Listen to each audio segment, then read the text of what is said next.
Have you ever wondered why some men seem perpetually trapped in cycles of negativity, while others chase endless self-improvement without finding peace?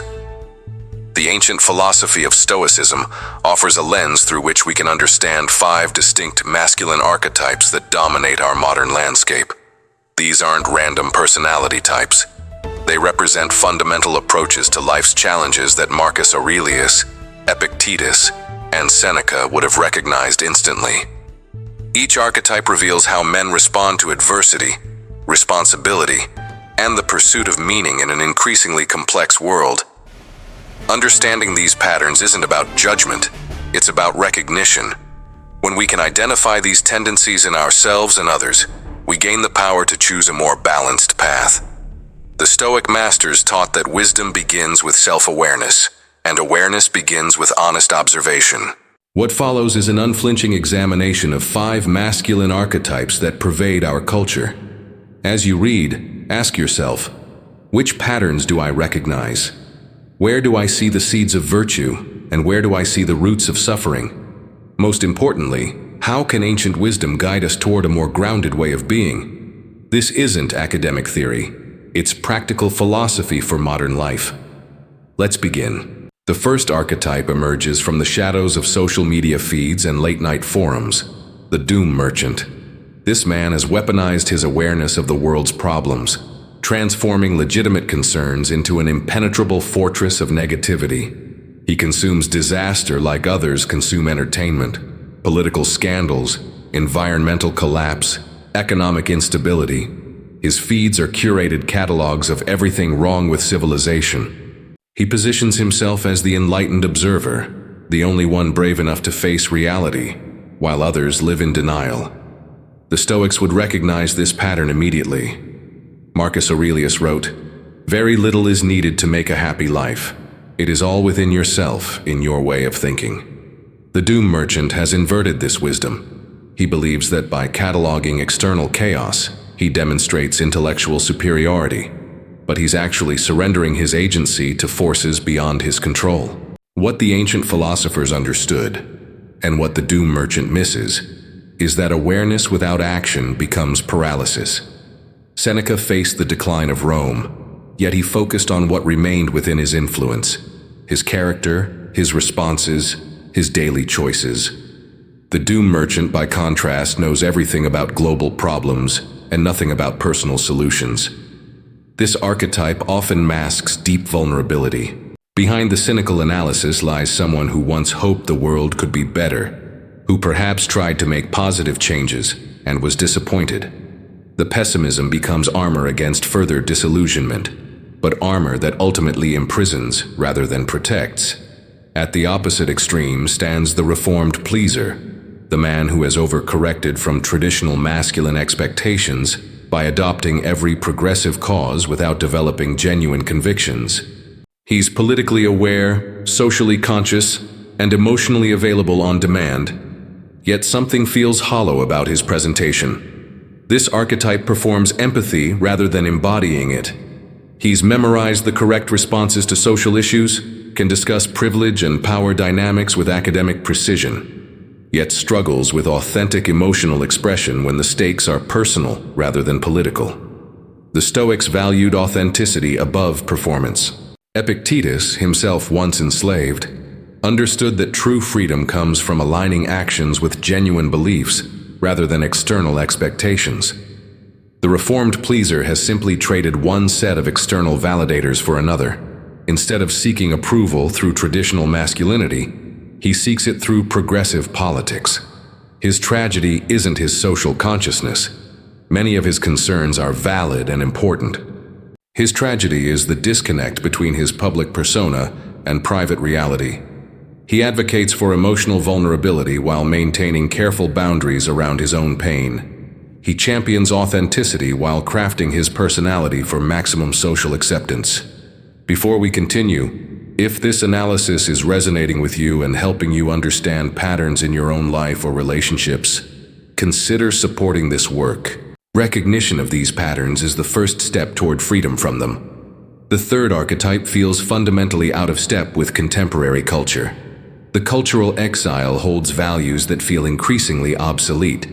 commitment over casualness, privacy over publicity, depth over surface engagement. He wants what his grandfather had: stable work, lasting marriage, clear purpose, community respect.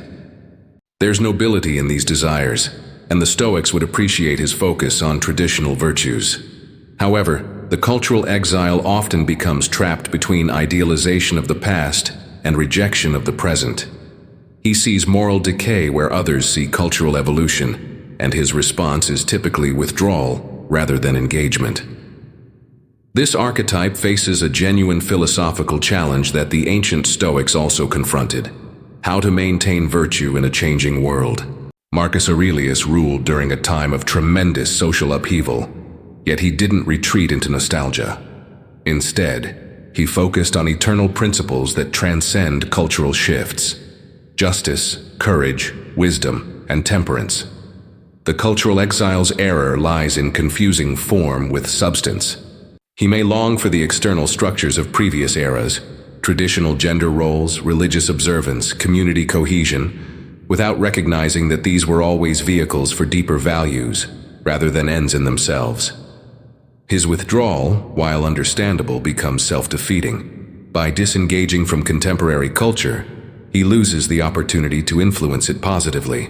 The Stoic approach would be to engage with modern challenges while maintaining timeless principles, to be in the world, but not of it, as later philosophers would say. The cultural exile often possesses admirable qualities: loyalty, consistency, genuine care for family and community. His challenge is learning to express these virtues in ways that connect with rather than alienate from the contemporary world. This requires courage, the courage to engage with uncomfortable changes while holding fast to core principles. The fourth archetype represents modern masculinity's attempt to solve internal problems through external control. The optimization machine has turned self-improvement into a full-time obsession, tracking every metric of his existence while missing the deeper questions of purpose and meaning. He wakes at 5 a.m. for cold showers and meditation, consumes precisely calculated nutrients, follows productivity systems with religious devotion.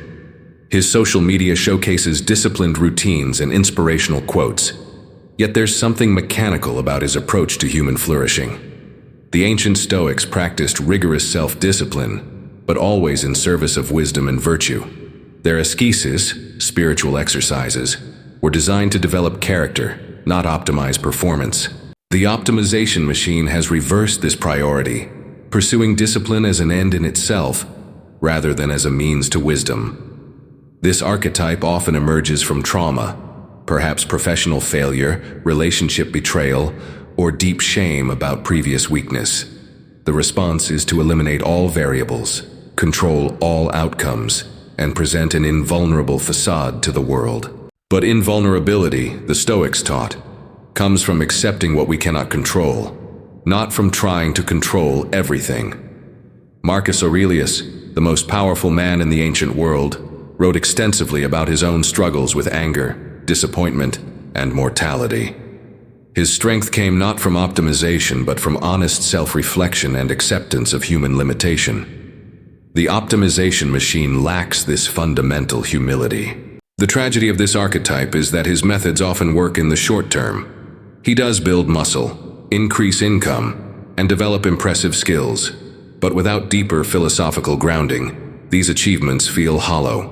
He becomes excellent at everything except being human. The final archetype represents perhaps the most concerning trend in modern masculinity: complete withdrawal from physical reality into digital alternatives. The digital hermit has created a parallel existence where he experiences competence, community, and achievement without the messy complications of embodied life. He's often highly intelligent, possesses valuable technical skills, and maintains meaningful friendships, all within virtual environments. His real-world existence becomes minimal: work to fund his digital life, basic maintenance of physical needs, and increasing isolation from offline relationships. This archetype reveals something profound about contemporary masculine experience: the feeling that the physical world offers fewer opportunities for meaning, mastery, and connection, than digital alternatives. Gaming provides clear goals and measurable progress. Online communities offer belonging without vulnerability. Digital achievements feel more attainable than analog ones. The Stoics understood the appeal of withdrawal. Seneca wrote extensively about the peace found in retirement from public life. However, their withdrawal was always temporary and purposeful, designed to develop wisdom that could be brought back to worldly engagement. The digital hermit's withdrawal becomes permanent escape. What makes this archetype particularly poignant is the intelligence and potential that remains undeveloped. Many digital hermits possess exactly the analytical and technical skills that society needs, yet they've concluded that meaningful contribution is impossible or not worth the effort. The question becomes, how do we bridge the gap between digital competence and physical engagement? How do we honor the legitimate insights that drive men toward digital spaces while encouraging fuller participation in embodied reality? These 5 archetypes represent different responses to the same fundamental challenge: how to be a man in a world that seems to offer fewer and fewer models of meaningful masculinity. Each archetype contains both wisdom and error, strength and weakness, valid insights and dangerous blind spots. The Stoic path offers a different approach entirely. Rather than choosing between cynical withdrawal or performative engagement, between cultural exile or digital escape, between doom scrolling or optimization obsession, Stoicism suggests a middle way grounded in timeless principles. This path begins with radical honesty about what we can and cannot control. It continues with the development of genuine virtue, not virtue performed for social approval, but virtue practiced in private moments when no one is watching.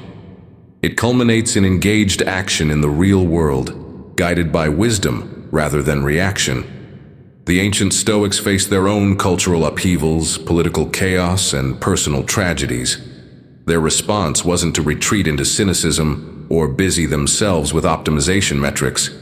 They developed practical philosophies for living with dignity, regardless of external circumstances. Modern men need not choose between the 5 archetypes presented here. There exists a 6th way, the way of the philosopher-practitioner, who engages fully with contemporary challenges while remaining grounded in eternal principles.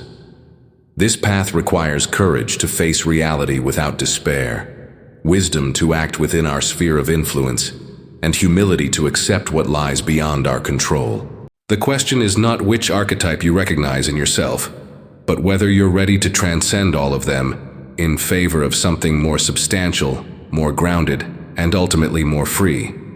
The choice, as always, remains yours.